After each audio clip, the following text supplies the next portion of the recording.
Hey, what's going on, everybody? It's the CD guy, Johnny Z here. Thank you so much for tuning back into the channel, and today I'm going to be sharing with you guys some of my least favorite things about my favorite bands. After this, these are in no particular order, but I will start with my favorite band of all time, Iron Maiden, and I think my least favorite aspect of modern-day Iron Maiden has to be the production on some of their more recent albums. I think it's time to move on from Kevin Shirley, and he really, had a strong start with Brave New World, but I can't help but feel like his work in the producer's chair has been hit or miss on a lot of the post-reunion albums, with things hitting an all-time low on the band's most recent record, Senjutsu. And listen, I love this record. I really do. I like it a lot more than some other people seem to enjoy it. And this is Maiden, at their most progressive to date here, but the production is the album's biggest flaw, and probably the one thing I see most people mention when it comes to, why they don't like Senjutsu.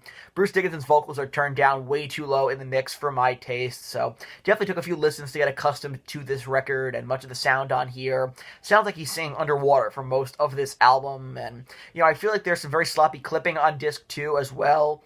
I'd love to see a guy like Andy Sneap take over in the producer's chair for Maiden and see what he could do with Maiden's sound. He's done an awesome job with the likes of new wave of British heavy metal counterparts Judas Priest and Saxon, in addition to bands like Accept, Dream Theater, Opeth, and more, even collaborating with Blaze Bayley on the classic Silicon Messiah. He'd be my choice if Maiden were ever to take a different route for their next record, but you can't place all the blame on Kevin Shirley either. The post-reunion albums have all been co-produced by Steve Harris and Kevin Shirley, so it's pretty clear that as the boss of the band, Steve calls the shots here, and if he thinks something sounds good the way it is, it's probably going to stay that way.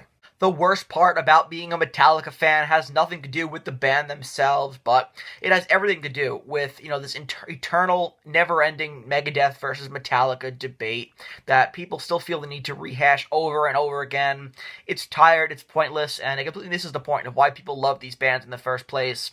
Everybody already knows the history between Megadeth and Metallica, right? Dave Mustaine was in Metallica. He wrote a lot of the riffs on those first two records. His firing led to the creation of Megadeth. None of this is new information, and none of it needs to be litigated every single time the band comes up in conversation, and yet still, Dave Mustaine has to field at least one Metallica question in every interview he does.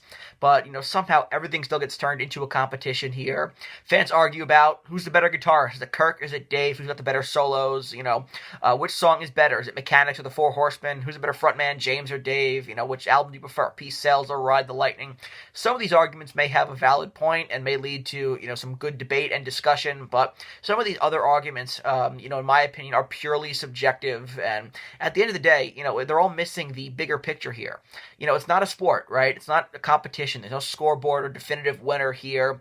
There's, no reason to treat every riff or solo or album like it's part of some eternal rivalry between both bands, who both went on to do their own thing, develop their own sound, and, have their own influences as well. And, the fact that both bands still exist and are still talked about decades later is something fans should appreciate more, in my opinion, but, not argue over.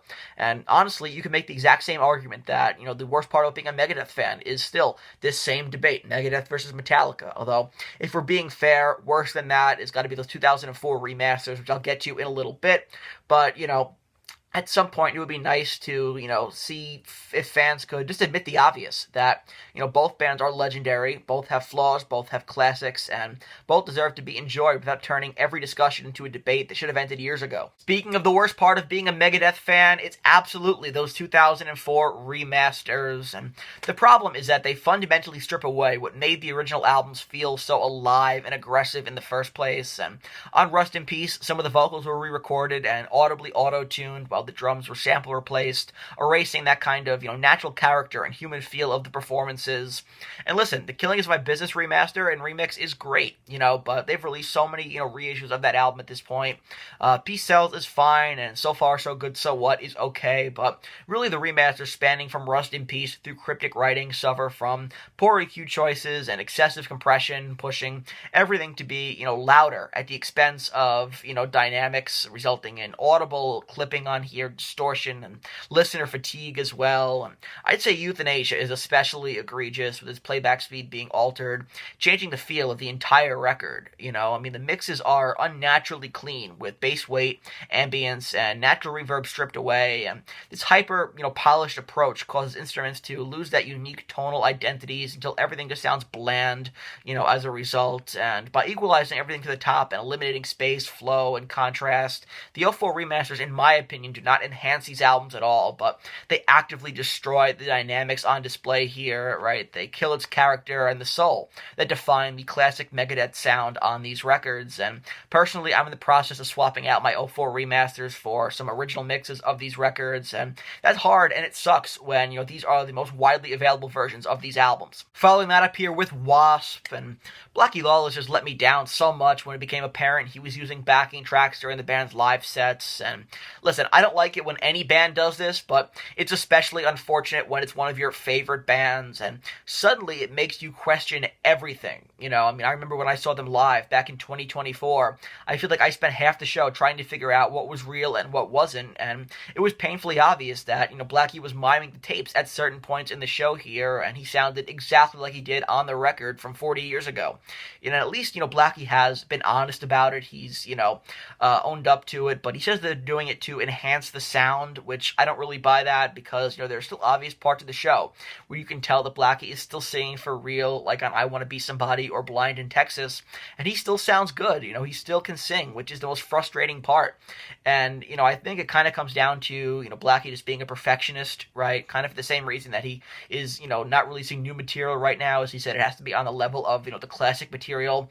He probably gets overly conscious about the way the band sounds live these days, too. And I think, though, I can speak for most WASP fans when I say, that we want to hear the way that you sound now. That's the show that we're paying for. Certainly not the sound of you singing along while the album plays in the background. And anyone who expects you to sound like you did 40 years ago is just being downright unreasonable. And the same thing, can be said for anyone who expects new material to be as good as the classic stuff right away. Next up, Kiss. I mean, where do I even start? Let's be honest here. I mean, between Paul's use of the backing tracks on the End of the Road tour, to all the infighting and the stupid things Gene Simmons has been saying lately, to the avatars that are coming supposedly in 2027, and probably worst of all, Tommy Thayer and Eric Singer wearing the Spaceman and Catman makeup. I mean, there's a lot to choose from here, but it seems like at least once a year there's some kind of massive Kiss drama that has all the fans up in arms. And listen, I love Kiss. They're one of my favorite bands, but the fans are disrespected constantly by this band. I mean, we're lied to, we're overcharged, and we're taken for granted constantly, and yet it's like an abusive relationship in the sense that we all keep coming back every time the band releases another overpriced box set, that we can get our hands on here, and it's a frustrating situation. This is why nobody hates Kiss more than Kiss fans, and I say that myself as one of those Kiss fans perpetually stuck in this never-ending dysfunctional relationship. Moving on to Judas Priest now, I just wish that Priest would make up with KK Downing already and let him back in the band. It's unfortunate that we need to have two versions of Judas Priest these days, with Priest and KK's Priest, and I saw KK live a few years ago with Accept, and it was an awesome show. KK has still got it for sure, and when he briefly reunited with the band back at the Rock and Roll Hall of Fame in 2022, his presence was super noticeable, and the band sounded tighter and the most powerful they had in years, especially considering the fact that, Glenn Tipton's in poor health and really plays with the band these days. I think that it would be great to add another classic member back into their ranks here, and not at the expense, though, of Richie Faulkner, however, who I think has been a great replacement for KK and has more than enough proven that he belongs in Judas Priest. But seeing them play together at the Hall of Fame got me thinking about the possibility of Priest going, the Iron Maiden route with three guitarists, or either that or Richie takes over Glenn's guitar parts so Andy Sneap can go back to focusing on producing full-time. But, bottom line is KK's been out of the band for over a decade and a half, and he's sorely missed for sure. What's the worst thing about Black Sabbath? Well, for me, it's got to be not including Bill Ward on 13 or their farewell tour, and, depending on who you believe, the split came down to either Bill being offered a contract he felt was unfair, or the band viewing him as, a health and insurance risk, despite Bill maintaining that he was ready, willing, and able to play. And listen, whatever the truth is, it's disappointing that no compromise could be reached, leaving 13 with Rage Against the Machine's Brad Wilk behind the kit, and Wilk does a fine job on this record here, but he is not Bill Ward, and taking the stage for one last tour under the Black Sabbath name with only 3/4 of the classic lineup while Bill was still alive and well made the whole thing feel incomplete, and for many fans, myself included, it came across as disrespectful and dismissive of Bill's contributions. Bill Ward's drumming was fundamental to Sabbath's sound on those classic 70s records, the very era the band drew heavily from in terms of inspiration when they were trying to make 13. But thankfully, Bill ultimately got his moment with Sabbath at Back to the Beginning, playing on stage with the four members one last time, right, on Ozzy's last show, which I'd imagine was pretty cathartic for everyone involved and a great full circle moment. How about Ghost? The biggest issue with Ghost for me is not the band itself. Well, some longtime fans from, the Opus days or the Infesta Sumam days will criticize the increasingly elaborate lore that some people feel takes away from the music, but I've never minded that personally. Chances are, if you discover the lore online, you're entertained by it, in the chapters or on social media, you're definitely going to enjoy the music too, but the real problem is the way Ghost's success has unintentionally created a wave of imitators, particularly anonymous bands trying to replicate their mystique rather than carving out their own identity.